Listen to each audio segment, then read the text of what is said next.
For today's meditation, let us read from 1 Kings chapter 7, verses 13 to 21. And King Solomon sent and brought Hiram from Tyre. He was the son of a widow of the tribe of Naphtali, and his father was a man of Tyre, a worker in bronze. And he was full of wisdom and understanding, and skill for making any work in bronze. He came to King Solomon and did all his work. He cast 2 pillars of bronze. 18 cubits was the height of one pillar, and a line of 12 cubits measured its circumference. It was hollow, and its thickness was 4 fingers. The second pillar was the same. He also made 2 capitals of cast bronze to set on the tops of the pillars. The height of the one capital was 5 cubits, and the height of the other capital was 5 cubits. There were lattices of checker work with wreaths of chain work for the capitals on the top of the pillars, a lattice for the one capital and a lattice for the other capital. Likewise, he made pomegranates in 2 rows around the one lattice work to cover the capital that was on the top of the pillar. And he did the same with the other capital. Now the capitals that were on the tops of the pillars in the vestibule were of lily work, 4 cubits. The capitals were on the 2 pillars and also above the rounded projection which was beside the lattice work. There were 200 pomegranates in 2 rows all around, and so with the other capital. He set up the pillars of the vestibule of the temple. He set up the pillar on the south and called its name Jachin. And he set up the pillar on the north and called its name Boaz. And on the tops of the pillars was lily work. Thus the work of pillars was finished. Solomon, the king of Israel, is renowned for his monumental building projects. And the most famous of these is the construction of the temple of the Lord, which took him 7 years to complete. Yet in a surprising contrast, it took him almost 13 years to finish building his own house. While the temple was of magnificent splendor, Solomon desired a house for himself that surpassed even the grandeur of the temple. This speaks to Solomon's luxurious taste and the vast wealth at his disposal. So much cedar wood from Lebanon was used in the construction of Solomon's palace that it became known as the house of the forest of Lebanon. Walking with its richly paneled walls felt like walking through a forest, a symbol of splendor and beauty more than a practical place of residence. This serves as a reminder for us that our desires should be driven by necessity and purpose, rather than a desire for external display or worldly glory. Returning to the temple, we find 2 remarkable features at the entrance of the structure.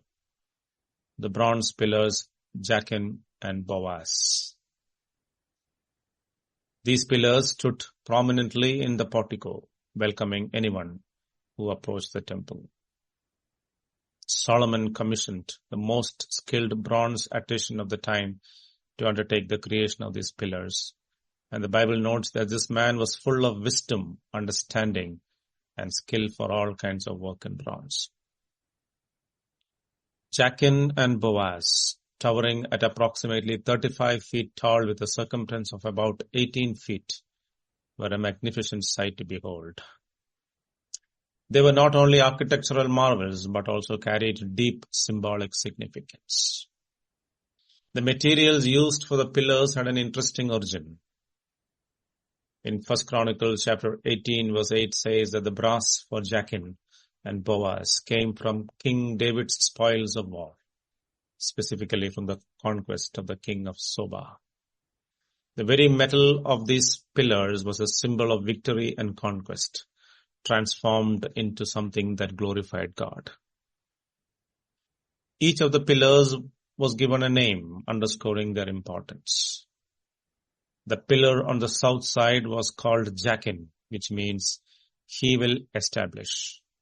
And the pillar on the north side was named Boaz, meaning in him is strength.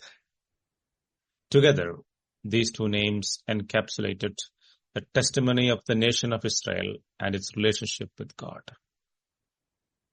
Jachin, he will establish, was a reminder to Israel that God had been their foundation and provider.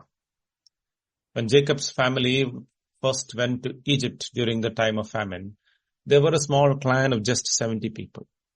Yet in 400 years they spent in Egypt, they grew into a nation of over 600,000 men, not counting women and children.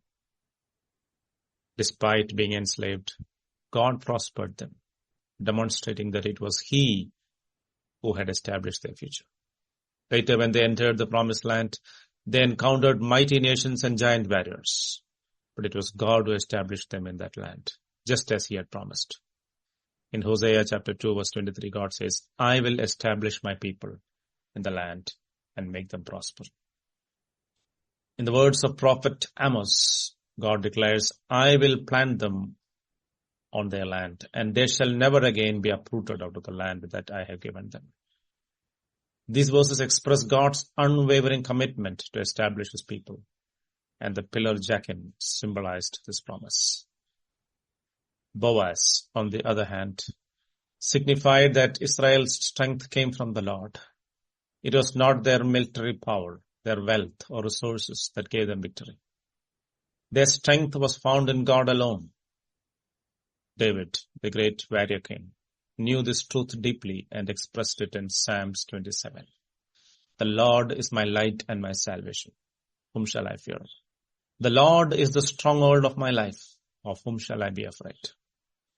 This theme resonates throughout the history of Israel, as time and again they triumphed not by their strength, but by God's intervention. At Jericho, for example, they simply had to march around the city for 7 days and the walls came tumbling down. Yet when they attempted to conquer Ai, a much smaller and weaker city, they were defeated because they had sinned against the Lord. Their victory did not come from their strength or numbers, but from their reliance on God. Psalms 84 verse 5 to 6, the psalmist notes, Blessed are those whose strength is in you, in whose heart are the highways to Zion. As they go through the valley of Baca, they make it a place of springs. Boaz was a lasting reminder that in God is strength. For us today, Jachin and Boaz can serve as spiritual pillars in our lives.